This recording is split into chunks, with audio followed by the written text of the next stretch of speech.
Hello students, आज की इस वीडियो में मैं आपको बताऊंगा हरियाणा बोर्ड क्लास 9 हिंदी नैतिक शिक्षा जो किताब है आपके पास में उसके important MCQ questions with answer 2024 के लिए, और वो भी चैप्टर वाइज। शुरू करते हैं वीडियो को। मैं हूं अजय और आप देख रहे हैं CCL क्लास। लेकिन वीडियो शुरू करने से पहले कुछ काम की चीज़ें हैं बता देता हूं। अगर आपको क्लास 9 के किसी भी सब्जेक्ट के इम्पोर्टेंट क्वेश्चंस की वीडियो देखनी है फाइनल एग्जाम के लिए, तो डिस्क्रिप्शन में प्लेलिस्ट का लिंक मिल जाएगा, या फिर सैम्पल पेपर, जो पेपर कैसा आएगा उसके लिए मैंने वीडियोस बना रखी है, जिनको सैम्पल पेपर बुलाते हैं, मॉडल पेपर, तो उनकी वीडियोस भी मैंने अपलोड कर दी हैं। सारे जरूरी लिंक आपको डिस्क्रिप्शन में मिल जाएंगे। और अगर आपको ये क्वेश्चंस की PDF डाउनलोड करनी है, MCQs की और बाकी चीज़ों की, तो आपको जो है वेबसाइट बता देता हूँ, cclchapter.com। इस वेबसाइट पर आपको सारी चीज़ें मिल जाएंगी। बाकी जो है मैं वीडियो के लास्ट में आपको बताऊंगा कैसे क्या क्या करना है, कहाँ पर क्या क्या चीज़ें मैंने ऐड ऑन कर रखी हैं। अगर आपको सीधा लास्ट में देखना है तो लास्ट में स्क्रॉल करके देख सकते हो। फिलहाल हम MCQ करेंगे चैप्टर वाइज, सारी चीज़ें अच्छे से समझते हुए चलेंगे। और एक और चीज़, ये अगर आप पूछना चाहते हो, बहुत सारे स्टूडेंट फिर पूछते रहते हैं मेरे से कमेंट में, सर इनमें से कितने क्वेश्चन मार्क्स के MCQ आएंगे, पक्का आ जाएंगे नहीं आएंगे। देखो, आपके लिए मैंने ये जो MCQs बनाए हैं, एक भी MCQ आपको इनसे बाहर नहीं मिलेगा, 100% श्योरिटी है। तो आप जो है इनको जो है सिर्फ इन MCQs को कर लेना, कोई भी नया MCQ नहीं मिलेगा। हाँ, MCQ बदल सकते हैं, थोड़ा सा ट्विक कर सकते हैं, ऑप्शन बदल सकते हैं, वो चीज़ें तो चलती हैं, लेकिन आपको क्वेश्चन नया नहीं मिलेगा, उसकी मैं श्योरिटी देता हूँ आपको। चलो अब देखते हैं, क्वेश्चंस पढ़ते हैं। ईश वंदना कविता में हम अपना सब कुछ किसको अर्पित कर रहे हैं? किसको कर रहे हैं? प्रभु को, सूर्य को, प्रकृति को, जल को। किसको कर रहे हैं? प्रभु को कर रहे हैं। तुमको तुम्हारा अर्पित हम कर रहे हैं सारे, पंक्ति में कौन सा भाव निहित है? कौन सा भाव है? समर्पण का भाव। श्रद्धा का मत लगा देना, बहुत सारे श्रद्धा का भी लगा देंगे, तो समर्पण का भाव। नेक्स्ट चैप्टर है हमारा। चैप्टर 1 से जो है ज़्यादा MCQs की उम्मीदें मत करना। देखो, जिनमें आपको MCQs कम मिल रहे हैं ना, वो समझ लेना उनमें से MCQ आने के चांसेस भी कम हैं। जिनमें ज़्यादा MCQ मिल रहे हैं उनमें से एग्जाम में आने के जो MCQ आने के चांसेस भी ज़्यादा हैं। चैप्टर 2 है हमारे पास में, जीवन को दे नया आयाम, प्राणायाम। योग का संबंध किससे है? चेतना से, ब्रह्मांडीय चेतना से, A और B दोनों से, किसी से भी नहीं। तो किससे है? A और B दोनों से। चेतना से भी है और ब्रह्मांडीय चेतना, ये अलग अलग चीज़ें होती हैं, कहीं तुम एक ही सोच लो दोनों को, तो दोनों से है। योग किसको शुद्ध करके असीम आनंद प्रदान करता है? तो वो किसको शुद्ध करता है? अंतःकरण को। योग के कुल कितने अंग हैं? तो कितने हैं? 8। योग के तीसरे अंग का क्या नाम है? तो क्या नाम है तीसरे अंग का? आसन। योग के चौथे अंग का क्या नाम है? उसको हम कहते हैं प्राणायाम। योग के सभी अंगों को मिलाकर क्या कहा जाता है? उसको कहा जाता है अष्टांग योग। और इसको जो है अष्टांग योग क्यों कहते हैं? क्योंकि 8 अंग है। अष्टांग यानी कि 8 अंगों का योग। ठीक है, हमने अभी थोड़ी देर पहले एक MCQ करा था ना कि कितने अंग है, तो 8 अंग है, और इसी वजह से इसको अष्टांग योग कहते हैं हम लोग। प्राणायाम शब्द कितने शब्दों से मिलकर बना हुआ है? तो कितनों से है? 2 शब्दों से, प्राण प्लस आयाम। प्राणायाम शब्द में जो प्राण है उसका क्या मतलब होता है? वो उसका मतलब होता है जीवन शक्ति। प्राणायाम में आयाम शब्द का क्या मतलब होता है? तो उसका होता है मतलब नियमन। प्राणायाम में स्वास्थ्य की कितनी क्रियाएं की जाती हैं? 1 2 3 4। कितनी क्रियाएं करते हैं? 3 क्रियाएं स्वास्थ्य के लिए करते हैं। शरीर के अंदर सांस भरकर रोकने की क्रिया क्या कहलाती है? उसको हम कहते हैं आंतरिक कुंभक। इसमें जो है कभी कभी अंतर भी पूछ लेते हैं कि आंतरिक कुंभक और बाह्य कुंभक में अंतर बताइए, या फिर ये क्या है। शरीर से श्वास बाहर निकल कर रोकने की प्रक्रिया क्या कहलाती है? तो उसको हम कहते हैं बाह्य कुंभक। ठीक है, अगर बाहर निकाल के सांस रोक दिया, मतलब आप सांस अंदर नहीं ले रहे, बाहर निकाल दिया और फिर रुक गए हो, तो उसको हम कहेंगे बाह्य कुंभक। सांस अंदर भर के रोकते हैं हम, उसको हम कहते हैं आंतरिक कुंभक। नेक्स्ट चैप्टर है हमारे पास में, चैप्टर नंबर 3, संगति की सुक्तियां। पहला क्वेश्चन है, पाप का नाश कौन करता है? गंगा, यमुना, सरस्वती। ये तो आसान क्वेश्चन है, आराम से कर लोगे। गंगा करती है, तभी तो गंगा में पाप धोने जाते हैं। पाप, ताप और दीनता, तीनों का तत्काल नाश कौन कर देता है? तो कौन करता है? सत्संग। मनुष्य की बुद्धि की मूर्खता को कौन हर लेता है? तो कौन हर लेता है? सत्य संगति, यानी अच्छी संगति। सत्य संगति मनुष्य की वाणी में किसका संचार करती है? तो किसका करती है? सत्य का, सच्चाई का संचार करती है। कलारी के हाथ के दूध को दुनिया क्या मान लेती है? तो क्या मान लेती है? मदिरा यानी दारू। दीनता के अभिशाप का अपहरण कौन करता है? तो कौन करता है? कल्प नाम का वृक्ष है, कल्प वृक्ष जिसको बुलाते हैं, वो जो है यहाँ पे दीनता के अभिशाप का अपहरण कर लेता है। देखो एक चीज़ मैं बताऊंगा जरूर से, आपको पर्सनली रिकमेंड करूंगा, अगर आपको तैयारी अच्छे से करनी है, भले ही आप वीडियो देख लेते हो, लेकिन वेबसाइट पर जाकर जो है इनकी प्रैक्टिस जरूर कर लेना एक बार, सिर्फ एक बार कर लेना। अगर आपने बहुत सारी गड़बड़ें कर दी, वीडियो देखने के बाद भी आपको कुछ याद नहीं रहा, भूल गए हो, गलतियां कर रहे हो बहुत सारी, तो एक बार और कर लेना। जब तक आपको श्योरिटी नहीं हो जाती कि सही आंसर मेरे को याद हो गए हैं, तब तक आप इनकी प्रैक्टिस कर लेना। 1 या 2 या 3 बार भी अगर कर लोगे तो आपको जो है एग्जाम में कहीं भी कोई रिस्क नहीं है कि 5 नंबर कहीं जाने वाले हैं आपके। चलो नेक्स्ट चैप्टर देखते हैं, प्रेरक प्रसंग। स्वामी विवेकानंद ने जिज्ञासु से कितने वजन का पत्थर मंगवाया था? तो कितने का मंगवाया था? 2 शेर का पत्थर मंगवाया था। स्वामी विवेकानंद ने जिज्ञासु से पत्थर को कहाँ बांधने के लिए कहा? कहाँ पर? पेट पर। स्वामी विवेकानंद ने जिज्ञासु को पेट पर पत्थर बांधने के कितने घंटे बाद वापस आने को कहा था? 24 घंटे के बाद। विनोबा भावे के पास आने वाला युवक किस बुरी आदत में फंसा हुआ था? वो था शराब पीने की, नशेड़ी हो रखा था वो। विनोबा भावे ने युवक को बुरी संगति छुड़वाने के लिए उन्हें कब आने को कहा? वो कहा था उन्होंने अगले दिन। विनोबा भावे ने क्या पड़ा हुआ नहीं था यार, पकड़ा हुआ था, ये गड़बड़ हो रखी है इसमें, यहाँ पे क्या पकड़ा हुआ था, ठीक है, क्या पकड़ा हुआ था जब युवक उनसे मिलने आया? तो क्या पकड़ा हुआ था? खंबा। नेक्स्ट क्वेश्चन देखते हैं, क्वेश्चन है हमारे पास, सॉरी क्वेश्चन कह रहे हो, चैप्टर है ज्ञान सभी को चाहिए। उपनिषद का भी उपनिषद कौन है? तो वो कौन है? गीता। मेरा शरीर मन के दूध, माँ के दूध पर था शायद, ये मन के नहीं है यार, माँ के है, कुछ हो जाती है, देखो टाइपिंग एरर है, मैंने बोल बोल के लिखा हुआ ये सारे एमसीक्यू, तो हो जाते हैं गड़बड़। मेरा शरीर माँ के दूध पर जितना पला है उससे कहीं अधिक मेरा हृदय और बुद्धि दोनों गीता के दूध से पोषित हुए हैं। यह कथन किसका है? तो ये बात किसने कही थी? ये बात कही थी विनोबा भावे ने। गीता का केंद्रीय बिंदु क्या है? तो गीता का केंद्रीय बिंदु है कर्म फल त्याग, कर्म का जो फल मिलता है उसका त्याग करना। 8 अंगों से मुड़े तुड़े बच्चे का क्या नाम रखा गया? तो उसका नाम रखा गया अष्टावक्र। ज्ञानोपदेश के बदले आधा राज्य और बहुत सारा धन देने की घोषणा किसने करवाई थी? राजा दशरथ ने, जनक ने, अष्टावक्र या राजा विदुर ने? तो किसने करवाई थी? राजा जनक ने करवाई थी। दरबार में चरमकारों की सभा वाली बात किसने कही थी? तो किसने कही थी? अष्टावक्र ने। किसके मन में चरमकारों की सभा वाली बात खटक रही थी? तो किसके मन में थी? राजा जनक के मन में खटक रही थी, क्योंकि एक अपमान भरा शब्द है एक्चुअल में। अष्टावक्र किसे छुड़ाने के लिए राजा जनक के दरबार में गए?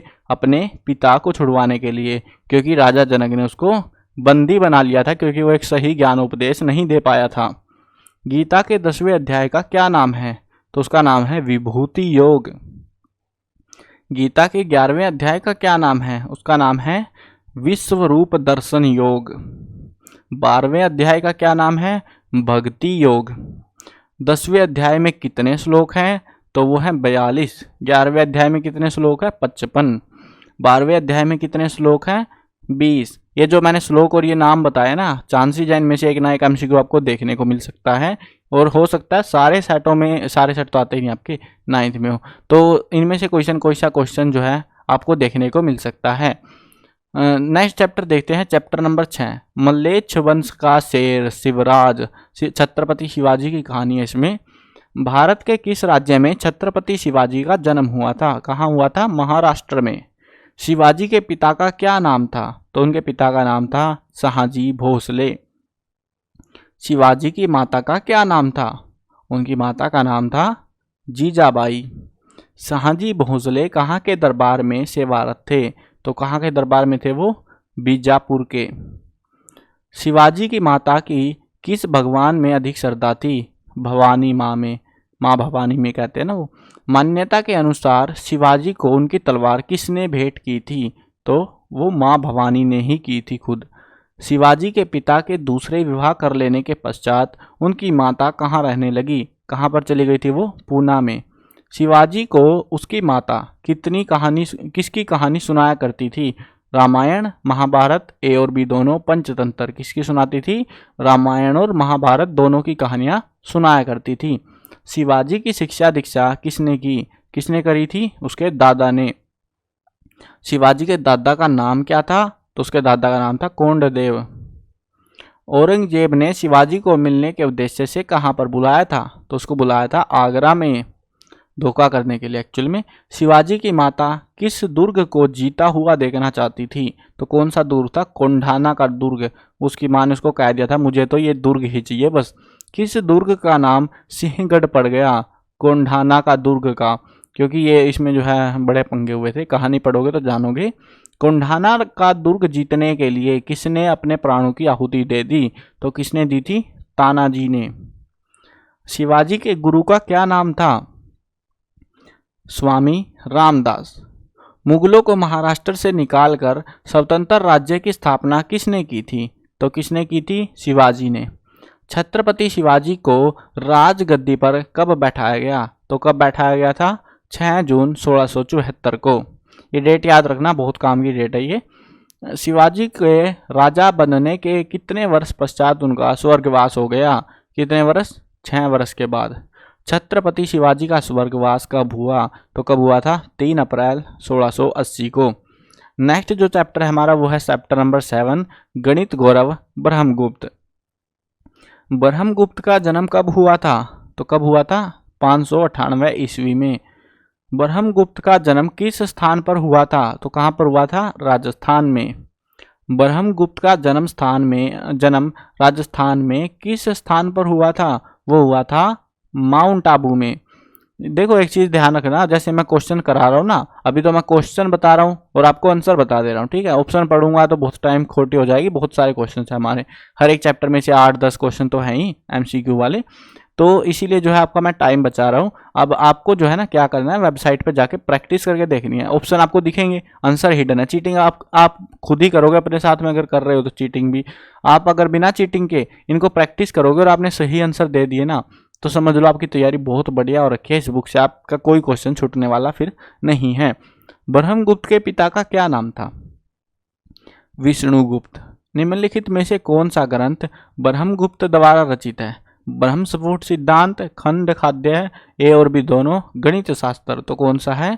ए और बी दोनों। ये 2 ग्रंथ थे प्रसिद्ध ग्रंथ जिनकी उन्होंने रचना की थी। ब्रह्मस्फुट सिद्धांत की रचना ब्रह्मगुप्त ने किस आयु में की थी? तो कब करी थी? 30 वर्ष की आयु में। ब्रह्मस्फुट सिद्धांत की रचना ब्रह्मगुप्त ने कब की थी? तो कब की थी? 628 ईस्वी में। ब्रह्मगुप्त सिद्धांत ग्रंथ में कुल कितने श्लोक हैं? तो कितने हैं? 1008। एक पवित्र नंबर है ये। ब्रह्मगुप्त ने खंड खाद्य ग्रंथ की रचना कब की थी? कब की थी? 665 ईस्वी में। ब्रह्मस्फुट सिद्धांत नामक ग्रंथ का अनुवाद अरबी भाषा में किस नाम से किया गया? सिंध हिंद, अलट अरकंद, बीज गणित कोई नहीं। तो क्या है? सिंध हिंद। खंड खाद्य नामक ग्रंथ का अनुवाद अरबी भाषा में किस नाम से किया गया? तो वो था अलट अरकंद के नाम से। बीज गणित का अंग्रेजी भाषा में अनुवाद किस अंग्रेजी विद्वान ने किया? तो किसने किया था? कोलबुक ने। ब्रह्मगुप्त की मृत्यु कब हुई? तो कब हुई थी? 680 ईस्वी में। नेक्स्ट चैप्टर हमारे पास में चैप्टर 8, दिव्य चेतना पुरुष रामकृष्ण परमहंस। इसमें से भी उम्मीद है एमसीक्यू आने की। देखो कुछ एक चैप्टर ऐसे हैं जिनमें आपको 2-3 एमसीक्यू मिले ना, या मैक्सिमम 4 एमसीक्यू तक मिले, तो समझ जाना अगर जिनको पास होना है उन चैप्टर्स को छोड़ सकता है, और बाकी जिन चैप्टर में ज़्यादा एमसीक्यूज हैं उनको अच्छे से करना है, ठीक है। ये चीज़ ध्यान रखना, इनमें से जिनमें ज़्यादा एमसीक्यू उनमें से ही ज़्यादातर एमसीक्यू देखने को मिलेंगे आपको, और जिनमें से एमसीक्यू 1-2 हैं तो उनमें से एमसीक्यू आने की उम्मीदें बहुत कम है, लेकिन मैंने बना दिए जितने मैक्सिमम बोर्ड वाले बना सकते थे एमसीक्यूज, जो भी चांसेस अगर थे उनके भी। रामकृष्ण परमहंस का जन्म कब हुआ था? कब हुआ था? 17 फरवरी 1836 को। रामकृष्ण परमहंस का जन्म कहाँ पर हुआ था? तो कहाँ हुआ था? कामारपुर में। रामकृष्ण का असली नाम क्या था? गद्दाधर। रामकृष्ण परमहंस के पिता का क्या नाम था? तो उनके पिता का नाम था खुदीराम चट्टोपाध्याय। रामकृष्ण परमहंस की माता का क्या नाम था? एक चीज़ ध्यान रखना, इस बुक में जितने भी चैप्टर्स हैं जिनमें भी हम कोई कैरेक्टर देखते हैं उनके माता पिता के नाम आपको ज़रूर पता होने चाहिए। बहुत ज़्यादा हाई चांसेज है इसमें से एक ना एक क्वेश्चन मिल जाएगा आपको। हो सकता है बड़े क्वेश्चन टाइप में मिले या फिर ऐसे क्वेश्चन में मिले, बट मिलने के चांसेस ज़्यादा हैं उनके। रामकृष्ण परमहंस की माता का क्या नाम था? चंद्रमणि। रामकृष्ण परमहंस का कंठ स्वर कैसा था? तेज, मधुर, कठोर, कांपता हुआ। तो कैसा था? मधुर। रामकृष्ण परमहंस किसके गीत बड़ी मधुरता से गाते थे? वो थे श्री कृष्ण के गाय चराने के गीत। कहीं आप उपरोक्त सभी ठोक दे वहां पे जाके, ध्यान रखना ऑप्शंस के ऊपर। किसका अभिनय करते समय रामकृष्ण परमहंस की अपनी सत्ता का लोप हो जाता था? तो वो है देवी देवताओं का। पिता की मृत्यु के समय रामकृष्ण परमहंस की आयु कितनी थी? तो कितनी थी? 7 वर्ष। रामकृष्ण परमहंस के समय में किससे दान लेना असंभव सा था? तो किससे था वो? शूद्र से दान लेना। आजीविका की तलाश में रामकृष्ण परमहंस के बड़े भाई कहाँ गए थे? कहाँ गए थे? कलकत्ता। रामकृष्ण परमहंस किस वर्ष कलकत्ता गए थे? कोलकाता लिखा हुआ था बुक में तो मैंने वैसे लिख दिया। गए थे, कब गए थे वो? 1852 में। रामकृष्ण परमहंस की दक्षिणेश्वर में किस सन्यासिनी से मुलाकात हुई? तो किससे हुई थी? भैरवी से। रामकृष्ण परमहंस और भैरवी के मध्य कौन सा संबंध स्थापित हो गया था? तो वो किसका था? माता और पुत्र का, यानी रामकृष्ण परमहंस ने भैरवी को अपनी माता मान लिया था। रामकृष्ण परमहंस को वेदांत की शिक्षा किसने दी? तो उसको दी थी तोतापुरी ने। कोलकाता में के मल्लिक नामक एक हिंदू ने रामकृष्ण परमहंस को कौन सी पुस्तक पढ़कर सुनाई थी? तो कौन सी सुनाई थी? उसको सुनाई थी बाइबल। बाइबिल लिखते हैं एक्चुअल में। स्वामी विवेकानंद किसके शिष्य थे? बहुत ही काम का क्वेश्चन है ये। तो किसके थे? रामकृष्ण परमहंस के शिष्य थे वो। नेक्स्ट चैप्टर देखते हैं हमारे त्योहार। बहुत ही आसान है, इसको आप आंख बंद करके भी सभी के आंसर दे सकते हो। इसके आंसर नहीं दे पाए तो भाई आप नहीं अच्छे से पढ़ रहे हो, फिर तो मतलब इनमें पढ़ने की भी जरूरत नहीं है इस चैप्टर में, तो ऐसे ही दे दोगे। निम्नलिखित में से हिंदुओं का त्यौहार कौन सा है? होली, दिवाली, रक्षाबंधन, उपरोक्त सभी हैं। मुसलमानों का त्यौहार कौन सा है? ईद, मुहर्रम, रमजान, उपरोक्त सभी हैं। ईसाइयों का त्यौहार कौन सा है? ईस्टर, क्रिसमस, गुड फ्राइडे, उपरोक्त सभी। तो कौन सा है? उपरोक्त सभी। निम्नलिखित में से सिखों का त्यौहार कौन सा है? लोहड़ी, बैसाखी, दोनों, ए और बी वाला कोई नहीं। तो कौन सा है? ए और बी दोनों। निम्नलिखित में से पारसियों का त्यौहार कौन सा है? चलो अब अटक गए आप। ईस्टर, नवरोज, ब्लैक फ्राइडे, उपरोक्त सभी। तो कौन सा है? नवरोज। कहीं उपरोक्त सभी तो नहीं लगा दिया तुमने? अगर लगा रहे हो मन में, सोच लिया होगा आपने आंसर, है ना? उपरोक्त सभी सोच लिया होगा कि सब में उपरोक्त सभी चल रहा है, इसको भी चलने दो। हाँ, नवरोज है, ध्यान रखना। भगवान राम का जन्मदिन को किस नाम से मनाया जाता है? किस नाम से मनाते हैं भगवान राम के जन्मदिन को? रामनवमी के नाम से। भगवान श्री कृष्ण का जन्मदिन को हम किस नाम से मनाते हैं? कृष्ण जन्माष्टमी। क्रिसमस नामक त्यौहार किस भगवान के जन्मदिन को मनाया जाता है? किसको मनाते हैं? ईसा मसीह को। बुद्ध पूर्णिमा नामक त्यौहार किस भगवान के जन्मदिन को मनाया जाता है? देखो नामों से पता लग जाता है बहुत बार, तो महात्मा बुद्ध के। गुरु पर्व नामक त्यौहार किस भगवान के जन्मदिन को मनाते हैं? तो गुरु किस में है? गुरु नानक देव में। ठीक है, तो ऐसे आपको पता लग जाएगा त्योहारों में, इतना मुश्किल नहीं होता। महावीर जयंती नामक त्यौहार किस भगवान के जन्मदिन को मनाते हैं? महावीर के। जैन महावीर 24वें तीर्थकर थे जो। जैन धर्म के अनुयायी चातुर्मास्य करते हुए कितने महीनों का व्रत करते हैं? कितने का करते हैं? 4 महीने का। भारत में गणतंत्र दिवस कब मनाया जाता है? 26 जनवरी को। आसान है यार ये तो। भारत का संविधान कब लागू किया गया? कब लागू हुआ था? 26 जनवरी को।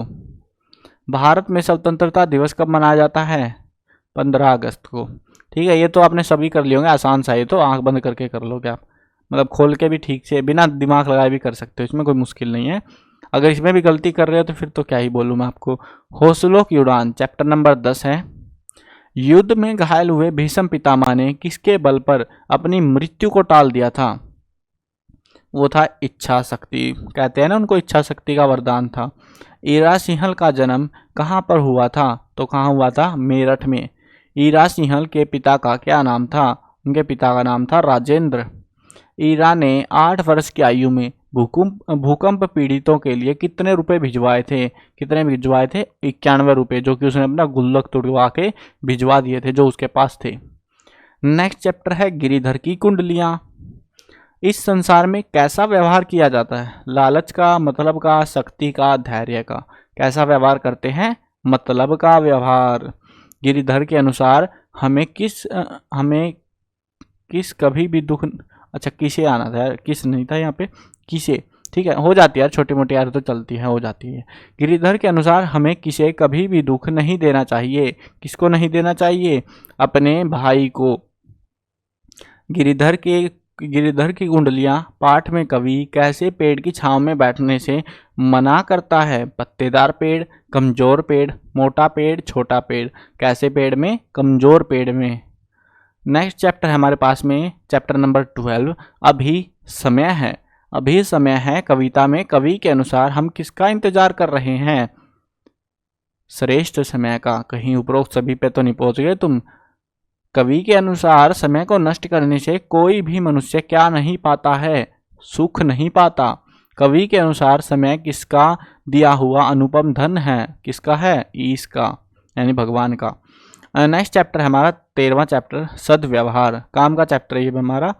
निम्नलिखित में से सद्व्यवहार कौन सा है? अच्छा व्यवहार, भला व्यवहार, उचित व्यवहार, उपरोक्त सभी। तो कौन सा है? सारे के सारे। शांति स्थापना का मूल मंत्र क्या है? शक्ति, प्रभाव, धन, सद्व्यवहार। तो क्या है? सद्व्यवहार। शिव धनुष के टूटने पर कौन क्रोधित होकर यज्ञ मंडप में पहुंचता है? तो कौन पहुंचता है? परशुराम। सद्व्यवहार के लिए किसका श्रेष्ठ होना अनिवार्य है? भाव, विचार, कर्म, उपरोक्त सभी। तो किसका? सभी का। नेक्स्ट चैप्टर हमारे पास 14th, पर्यावरण संरक्षण। पर्यावरण किन दो शब्दों से मिलकर बना है? परि प्लस आवरण, परि प्लस आवरण, पर्या प्लस वरण, परि प्लस आवरण। तो किससे बना है? परि प्लस आवरण से, ऑप्शन ए। प्रदूषण जल से कौन सी बीमारी होती है? तो कौन सी होती है? हैजा, मलेरिया, चर्म रोग, उपरोक्त सभी। तो कौन सी है? उपरोक्त सभी। वेदों के अनुसार निम्नलिखित में से कौन हमारी माता है? जल, वायु, भूमि, आकाश। तो कौन है? भूमि, धरती हमारी माता है। पढ़ा होगा आपने, सुना भी होगा।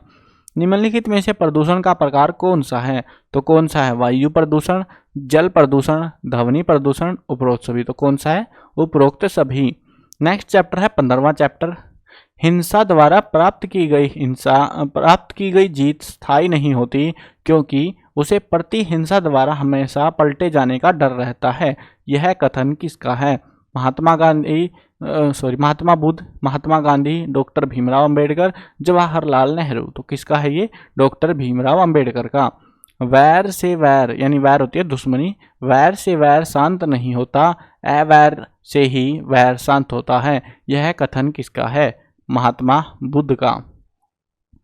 महात्मा बुद्ध ने अपने दोनों हाथों से पाटलिपुत्र में किसका दान स्वीकार किया? राजा बिंबिसार का, मंत्रियों का, एक बूढ़ी औरत का, एक बुजुर्ग ब्राह्मण का। तो किसका किया था? एक बूढ़ी औरत का, जिसने उसको एक अनार दिया था। नेक्स्ट चैप्टर हमारा माता का आदर्श। विदुला के बेटे का क्या नाम था? संजय। संजय का साहस किसने तोड़ दिया? शत्रु ने, उसकी पराजय ने, उसकी जीत ने, उसके डर ने। उसकी पराजय ने, बार बार हार जा रहा था ना। क्षत्रिय का धर्म क्या है? युद्ध करना, अपनों की रक्षा करना, शत्रु का विनाश करना, उपरोक्त सभी। तो क्या है? उपरोक्त सभी। विदुला ने कुल का कलंकी किसे कहा है? संजय को, अपने बेटे को। किसके कड़वे वचन सुनकर संजय का सोया हुआ शौर्य जागृत हो गया? भाई के, माता पिता, दोस्त के। किसके वचन थे वो? माता के। नेक्स्ट चैप्टर है काक और हंस। वैश्य के पुत्र किसे प्रतिदिन अपना झूठा भोजन देते थे? किसको देते थे? काक को, कौवे को। काक को कितने प्रकार से उड़ना आता था? 101 प्रकार से। काक को लगता है दान में डालना था कहीं पे। नेक्स्ट चैप्टर देखते हैं। चैप्टर है हमारे पास में, अपने मित्र बनो, शत्रु नहीं। बुरी संगति में किसका रास्ता खुलता है? तो किसका है? पतन का, बर्बादी का। सत्य परमात्मा से जुड़ने का क्या अर्थ है? यानी कि भगवान से जुड़ना। चलो ये थे हमारे चैप्टर। देखो 17 और 18 चैप्टर तो बहुत ही बकवास से है, इनमें से उम्मीदें लगाना भी मत। और इससे ऊपर के जो चैप्टर्स हैं हमारे उनको थोड़ा ठीक से पढ़ लेना।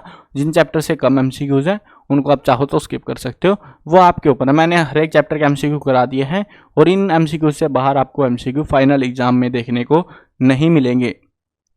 और एक और चीज़ अब मेरे को बताओ भाई कमेंट में, आप में से किसने वीडियो लास्ट तक देखी है। ठीक है, चलो वीडियो ख़त्म नहीं हुई, अभी रुक जाओ थोड़ा सा, ठीक है, कहीं तुम भाग जाओ अभी के अभी। देखो आपको अगर ये जो क्वेश्चंस है, ठीक है, cclchapter.com आपको जो है मोबाइल पे अपना ब्राउज़र खोलना है। और अगर आपको चाहिए प्रैक्टिस करनी है, मैं बता रहा हूँ ध्यान से सुनना, ये चीज़ें भी काम आती है। बहुत सारे स्टूडेंट कंफ्यूज हो जाते हैं। अपना मोबाइल में ब्राउज़र खोलो, क्रोम या कुछ होगा आपके फ़ोन में, तो उसको खोलो, वहाँ पर लिखो ये नाम CCL चैप्टर, सर्च कर लो, ऊपर ये वेबसाइट आ जाएगी पहले नंबर पे, उसको खोल लो। उसके बाद में ये वेबसाइट आपके सामने खुल जाएगी। मोबाइल में खोल रहे हो, 3 डंडे से होंगे, उनको खोल लो और वो चीज़ें आपको, ये चीज़ें यहाँ पे दिख जाएंगी। अब अगर आपको इम्पोर्टेंट क्वेश्चंस करने हैं, जो MCQs मैंने कराए हैं वो करने हैं, यहाँ से कर सकते हो इंपॉर्टेंट क्वेश्चन। सारी किताबों के मैंने 9th क्लास के सभी सब्जेक्ट के सभी बुक्स के इंपॉर्टेंट क्वेश्चन, MCQ हो या लॉन्ग क्वेश्चन, शॉर्ट क्वेश्चन, सब मैंने यहाँ पे अपडेट कर दिए हैं। यहाँ से आप अपनी प्रैक्टिस कर सकते हो फाइनल एग्ज़ाम के लिए। अगर आपको पेपर डाउनलोड करने हैं, मॉडल पेपर, तो वो यहाँ से मिल जाएंगे। ओल्ड क्वेश्चन पेपर चाहिए वो आपको यहाँ से मिल जाएंगे। और अगर आपको ये जो है हमने स्पेशल आपके लिए बनाया है और बाकी स्टूडेंट्स के लिए भी जिनको एक्चुअल में ज़रूरत है, ये है प्रीमियम स्टडी मटेरियल। ये वाला सेक्शन पैसे वाला है, पेड सेक्शन है ये, यहाँ पे पैसे लगेंगे आपके। और इसमें जो है ना आपको जो इम्पोर्टेंट क्वेश्चन हम करा रहे हैं, क्योंकि उनमें जो है वीडियो जो बनाऊंगा ना वो तो मैं विद आंसर बना दूंगा, लेकिन अगर आप यहाँ से प्रैक्टिस करने जाते हो, MCQ तो फ्री ऑफ कॉस्ट है, उनके कोई पैसे नहीं है, बट जो क्वेश्चंस हैं जिनमें आंसर लिखने पड़ते हैं, मेहनत लगती है, और बहुत सारे क्वेश्चन ऐसे होते हैं जिनके आंसर गाइडों में भी नहीं मिलते, तो वो सारे क्वेश्चनों के आंसर हमने यहाँ पे कराए हैं। तो वो जो सेक्शन है वो पेड है। पूरी एक PDF आपको दी जाएगी, चाहे आप प्रिंट कराओ चाहे कुछ कराओ उस PDF का फिर, और उसके बाद में जो है आप इजीली शांति के साथ पढ़ सकते हो, क्योंकि वेबसाइटों पे ऐड वैड भी आ जाती है कई बार, तो दिक्कत हो जाती है। तो इस वजह से हमने पेड स्टडी मटेरियल यहाँ पे लॉन्च किया है। अगर आपको नैतिक शिक्षा जो ये किताब है इसकी PDF चाहिए, अगर ख़रीदनी है तो यहाँ से जाके ख़रीद सकते हो प्रीमियम स्टडी मटेरियल से। इस वाली जो PDF है नैतिक शिक्षा की, इसमें आपको कंप्लीट बुक के इंपॉर्टेंट क्वेश्चंस भी मिलेंगे चैप्टर वाइज, और जितने MCQ मैंने आपको कराए हैं ये सारे MCQs भी PDF में आपको मिल जाएंगे। आई होप समझ में आ गया होगा। अगर आपको ख़रीदनी है तो यहाँ से जाके खरीद सकता है, और बाकी के जो सब्जेक्ट हैं उनकी भी जो PDF है वो यहीं पर हम अपडेट कर देंगे। और अगर आपको बुक्स के सॉल्यूशन देखने हैं, क्वेश्चन आंसर वगैरह लिखने हैं, वो चीज़ें करनी है, वो आपको यहाँ पर मिल जाएगा। अपना मीडियम चूज़ कर लेना और यहाँ से आप कर सकते हो। चलो मिलते हैं नई वीडियो में, बाय बाय।